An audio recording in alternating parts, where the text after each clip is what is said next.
To be introduced to the infinite and unseen world, it is first necessary to believe in the presence of this world within us. Belief is important because without belief we cannot benefit from anything.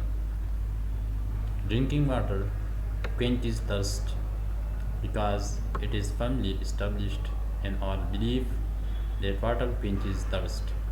We are alive because we believe that we are alive. At the time and the moment and at which the belief about life is broken, a man dies.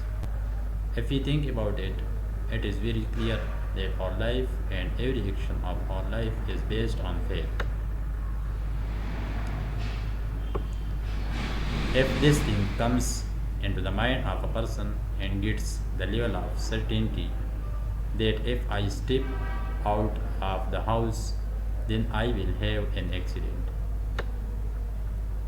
then no matter how much the members of the house assure that you will not have an accident, he will not come out. Similarly, if a person becomes convinced that he will get sick after eating food, so he will not eat. In short, every step of a man's life is limited within the circle of belief. This story is about a life that is temporary and hypothetical. That is a life that is related to the flesh of the poppy that eventually turns to dust. Hypothesis and fiction, when faith has this status in life, it becomes all the more necessary to have faith to enter the world of the unseen. The law is that unless a person believes that an angel exists, he cannot see an angel. A definition of belief is also that when the mind of man attains the state of belief, the thing about which the mind has attained the state of belief comes forth.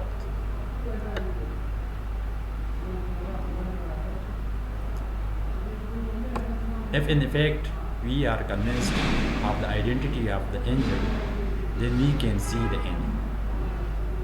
If the belief in the divine nature of Allah Ta'ala is established within us, then its an inevitable result will be that we will get the knowledge of Allah Ta'ala. If we truly believe in the Holy Quran and pure nature of the Holy Prophet, peace be upon him, then we will be present in the presence of the Holy Prophet. And our sinful eyes will see the Holy Prophet in the same way, just as fiction and hypothesis see something while living in the senses. Faith is attained by those who live a life according to the words of Allah, in which man is negated at every step. The same thing has been repeatedly said in the Holy Quran that Allah is the beginning, Allah is the end, Allah is the manifest, Allah is hidden, Allah covers everything, Allah is Almighty, Allah creates, Allah provides resources, Allah protects, keeps in this world as long as He wills and takes away from this world when He wills. If life is accounted for, we cannot deny the presence of Allah Almighty in any process of life and in any aspect of life. Allah Ta'ala says everything is from Allah and returns to Allah. This means that our coming is from Allah and our going is also from Allah. In order to achieve this belief, the heirs of Holy Prophet Sallallahu Alaihi Wasallam have made regulations, rules and formulas. These regulations, rules and formulas step by step illuminate the world of belief within the human being on which the introduction to the world of the unseen depends.